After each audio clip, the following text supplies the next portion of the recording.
দিন শুরু ব্যস্ত সব মানুষ। স্যার কি যে হলো কিছুই বুঝতে পারছি না। আপনি তো স্যার আবার সুযোগ হারালেন। আলী, হতাশ হও না, হাল আমি ছাড়ছি না। কিন্তু স্যার আর সুযোগ কোথায়? জাহিদ স্যার তো নতুন গেম শুরু করেছে। কিরকম? প্রত্যেককে আলাদা আলাদাভাবে ডেকে কথা বলছেন, আর সবার সামনে নতুন নতুন লোভের মূল্য ঝুলাচ্ছেন। রুমাকে তো প্রথম দিনে থেট দিয়েছে, ও খুব ভয় পেয়েছে স্যার। তোমার কিছু বলেছে?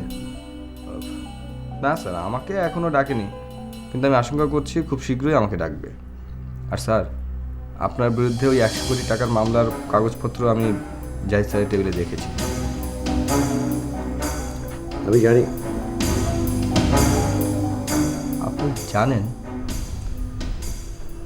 আমার সর্বনাশ হবে আর আমি জানবো না? জাহিদের সঙ্গে আমি কথা বলার চেষ্টা করেছি, কিন্তু ও সুযোগই দেয়। আমার কি মনে হয় জানো, ওই ইমরানের চাইতে অনেক অনেক বেশি ঠান্ডা মাথার মানুষ। আমারও তাই মনে হচ্ছে স্যার। ইমরান স্যারের সঙ্গে তো আমরা যে কোনো বিষয়ে কথা বলতে পারতাম, আর জাহিদ স্যারের রুমের সামনেই যাওয়া যায় না।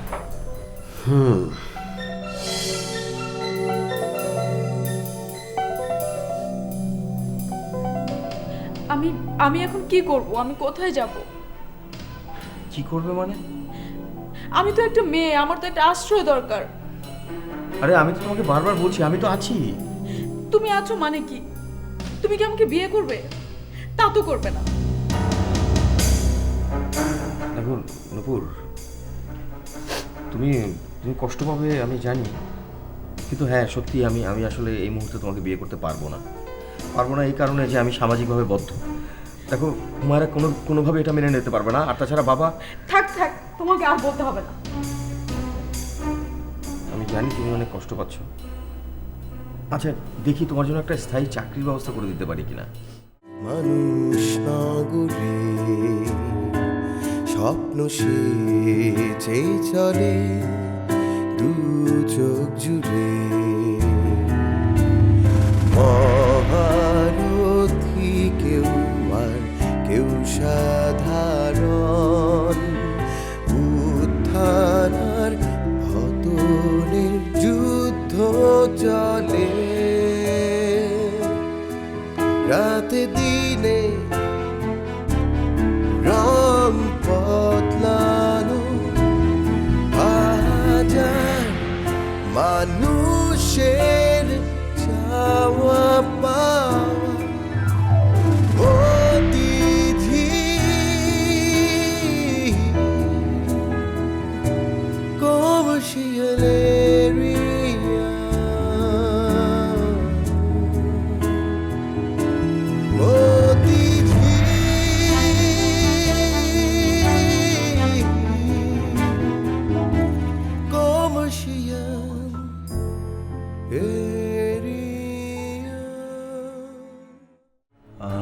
তোমরা সিঙ্গাপুর কবে যাচ্ছ? আগামী মাসের 3 তারিখে স্যার। তোমরা ডকে গিয়ে জাহাজটা প্রপারলি দেখবে, আমাদের অ্যাপ্রুভ করার ডিজাইনের সাথে অ্যাকুরেট আছে কিনা। আমি জানি ভাইয়া তোমাদেরকে রিক্রুট করেছে। যদি ওখানে গিয়ে কোনো প্রবলেম ফেস করো, সাথে সাথে আমাকে ফোন দিয়ে জানাবে। আর ভাইয়া খুব তাড়াতাড়ি আবার আমাদের মধ্যে ফিরে আসবে। একটা সমস্যার কারণে আমাদের মধ্যে নেই, বাট এটা যেন অফিসের কেউ না জানে। না স্যার, কেউ জানবে না। তবে স্যার ইমরান স্যারকে খুব মিস করি। ভাইয়াও তোমাদেরকে অনেক মিস করে। সে কাজের মানুষ, কটা দিন পরেই আবার ফিরে আসবে। স্যার, সাভারের প্লাস্টিক প্ল্যান্টের ফাইলটা দেখে একটু সিগনেচার করে দিবেন কি? আমি এই সমস্ত হিসাব টিসাব বুঝি না। তোমার কি মনে হয় ঠিক আছে? জি স্যার, ঠিক আছে স্যার। ওকে।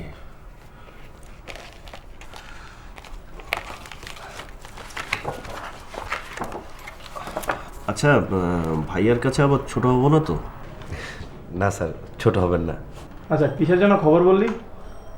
জাহিদ স্যার তো ইউনিভার্সিটি ছেড়ে দিয়েছে।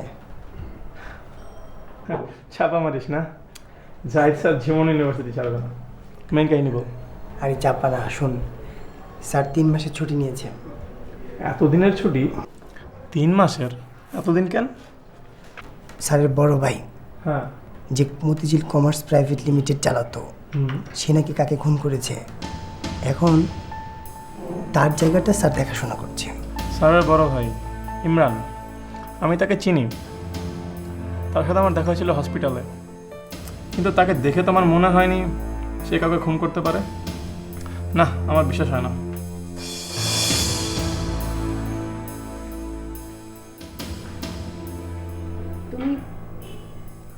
তুমি আমাকে সন্দেহ করো?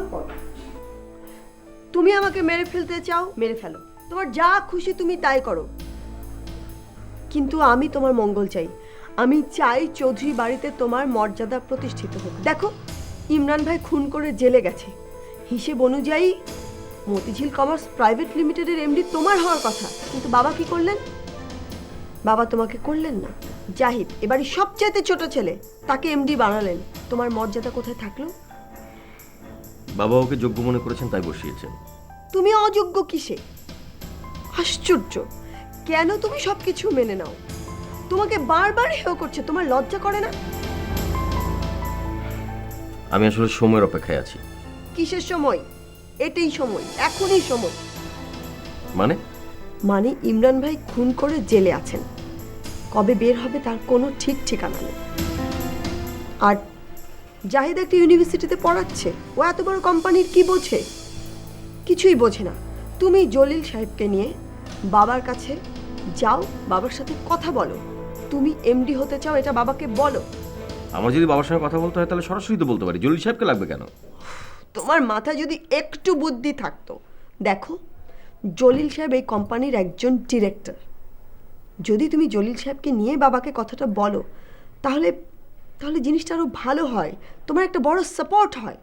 হ্যাঁ, তো জলিল সাহেবকে কথাটা বলবে কে? আমি। তুমি বলবে মানে? তুমি না বলে তো কথা আমাকেই বলতে হবে, তাই না? কিন্তু আমি চাই তুমি কথা বলো। আশ্চর্য, তার সাথে সরাসরি কথা বলো, প্রয়োজনে আজকেই তাকে ফোন করো। ফোন করে তুমি তাকে কনভিন্স করো, প্রয়োজনে লোভ দেখাও। তুমি বলো, যদি তুমি এমডি হতে পারো তাহলে তুমি তার বেতন বাড়িয়ে দেবে। এমন করে তাকিয়ে থাকার কি আছে? তুমি বিষয়টা নিয়ে ভাবো এবং দ্রুত ভাবো। সময় নেই বেশি, এটাই সময়।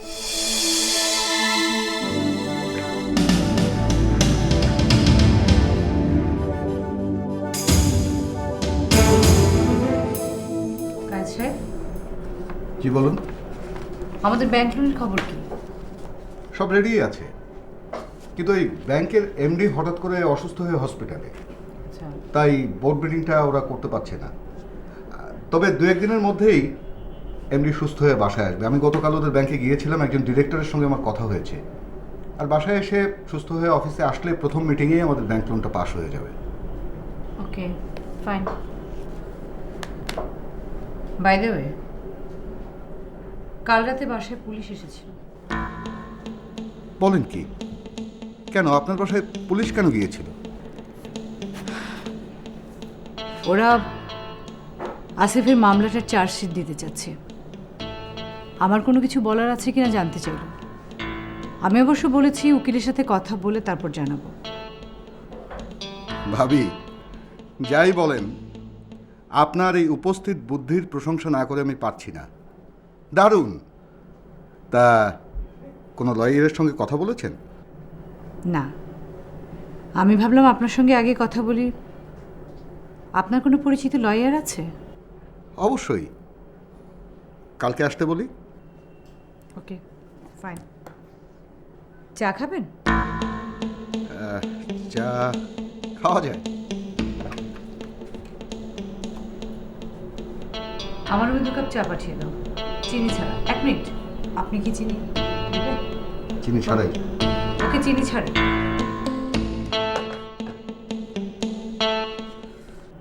আসলে আমি খুব সাধারণ একটি মেয়ে, মফস্বল থেকে উঠে এসেছি,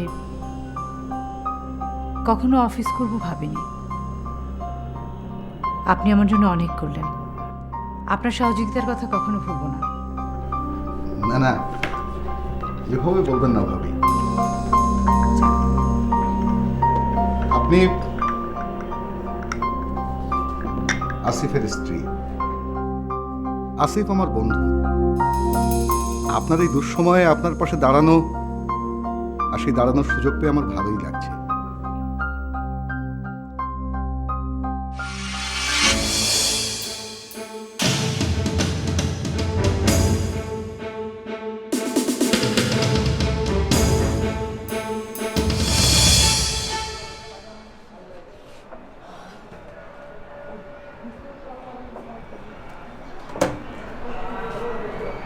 কি হয়েছে তোমার?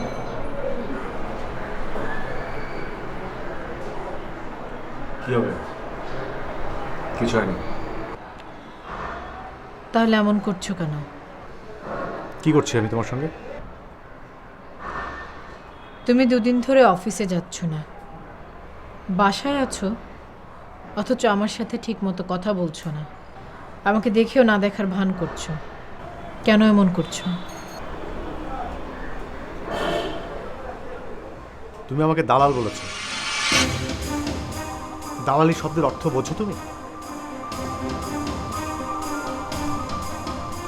দেখো বেথুন, আমি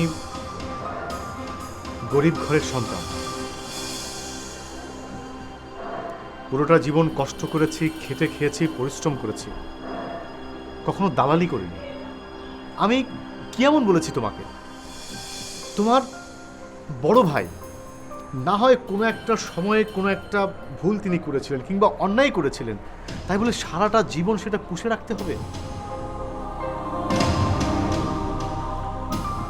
দেখুন, তুমি আমার কারণে তুমি তোমার ঘর ছেড়ে এসেছো।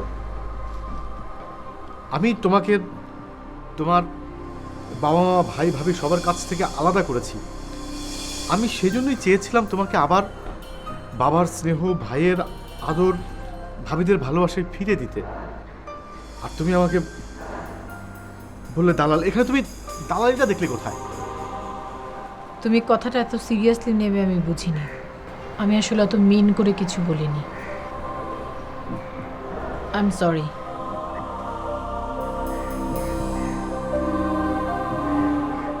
বললাম তো সরি। মিথুন, তোমার মধ্যে না একটা অহংকার কাজ করে, একটা অহংকার আছে তোমার। কখনো কখনো সেই অহংকারটা এত বিভৎসভাবে বের হয়ে আসে, আমি সেটা দেখে ভয় পেয়ে যাই। আমি ভাবি সেটাই তোমার আসল রূপ কিনা।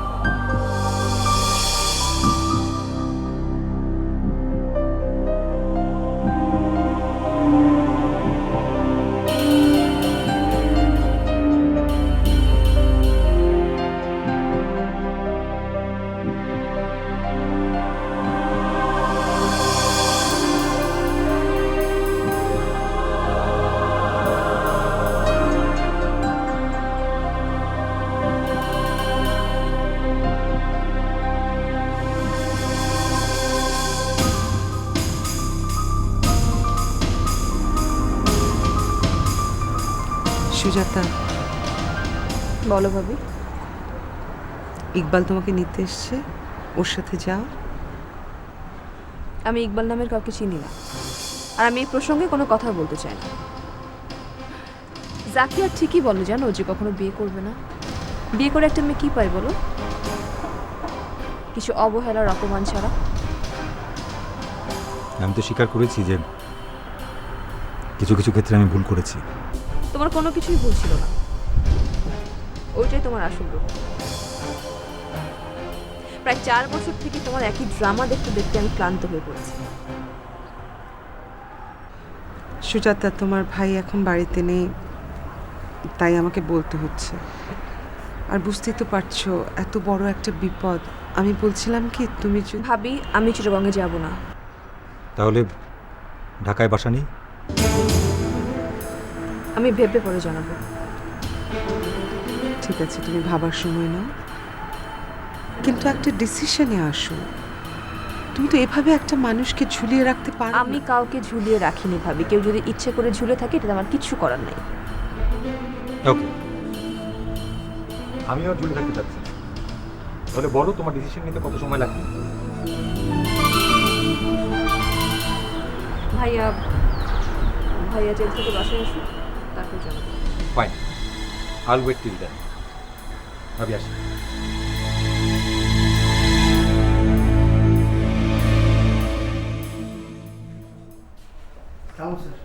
আরে কি আশ্চর্য, আপনারা আমার অফিসে, কিন্তু আপনাদেরকে খাওয়ানোর মতো তো ঘাস এখানে নেই। আপনারা কি খাবেন বলুন? স্যার খাওয়ার কথা পরে স্যার, আগে তো বসি। Oh I am sorry, I am very sorry, please don't mind, take your seat. Thank you sir.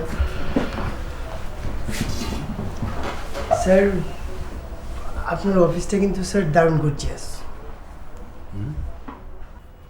পছন্দ হয়েছে তোমাদের? জি স্যার, দারুণ পছন্দ হয়েছে। কিন্তু এই অফিসটা আমার না, আমার ভাইয়ার। আমি এখানে কয়েকদিনের গেস্ট মাত্র। তারপর বলো তোমরা কোত্থেকে? স্যার একজন বিশ্ববিদ্যালয়ের শিক্ষক কি করে এই মাল্টি বিজনেস সামলায় সেটাই স্যার দেখতে এলাম। আমার উপর গোয়েন্দাগিরি নাকি? না স্যার, গোয়েন্দাগিরি না, জাস্ট কৌতূহল। Okay, thanks for your curiosity, but একটা জিনিসকে জানো আমার একদমই ভালো লাগছে না। বইপত্র পড়াশোনা নেই, কেবল শুধু টাকার হিসাব। এনিওয়ে বলো কি খাবে?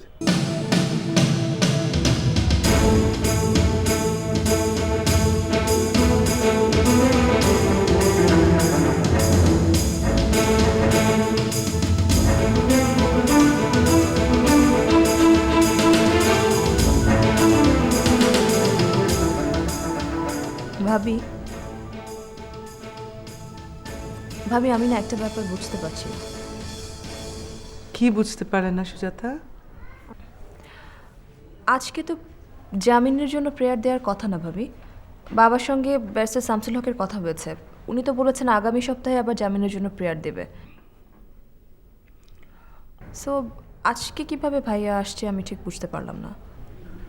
তুমি কি সত্যিই জানো না আজ তোমার ভাইয়া জামিন হবে? আজ ভাইয়া জামিন হবে এটা কিভাবে হয় ভাবি? এটা মার্ডার কেস, সরকারি পক্ষের উকিল দাঁড়িয়েছে, সেটা অনেক ডিফিকাল্ট। বাবার সঙ্গে যখন ব্যারিস্টার শামসুল হকের কথা হয়েছে উনি বলেছেন যে আবারও কালকে হয়তো ট্রাই করতে পারে জামিনের জন্য, বাট আজকে এভাবে সরাসরি ভাবি আমার কি মনে হয় জানো? আমার মনে হয় অশোক এই কাজটা করেছে। মানে? আমি আদিতা আর অশোককে কথা বলতে শুনেছিলাম। অশোক তো লয়ার, ও অনেকদিন থেকে প্র্যাকটিস করছে, সো এমনও হতে পারে যে ওই ট্রাইটা করলো। সুজাতা, যদি অশোকে কাজটা করে থাকে তাহলে কিন্তু খুব ভালো হবে। ইমরানের ওর সম্পর্কে যে ধারণাটা আছে ওটা চেঞ্জ হবে। ইকবাল বসো প্লিজ।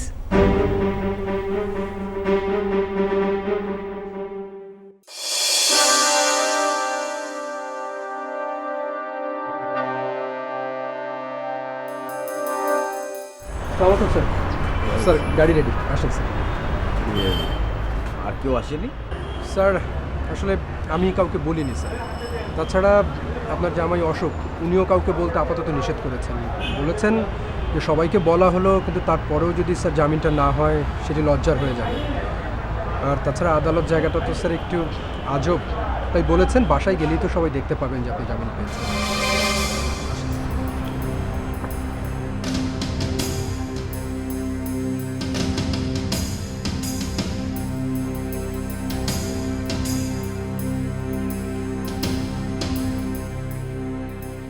মমিন?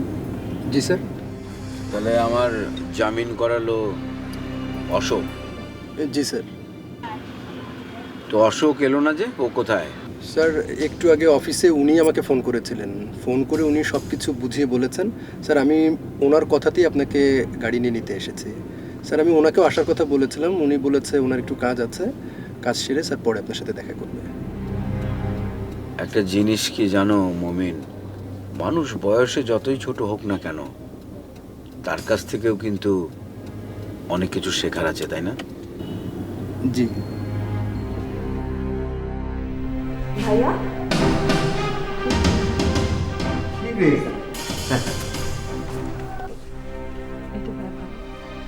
কি অবস্থা? এই তো ভালো। তোমাকে এমন দেখাচ্ছে কেন? It's fine, you better go and take rest. Sujata, ওর দিকে খেয়াল রাখিস, হ্যাঁ? বাবা কোথায়? ওনার ঘরে, ওনার মনটা খুব খারাপ। চলো বাবার সাথে দেখা করো। হুম।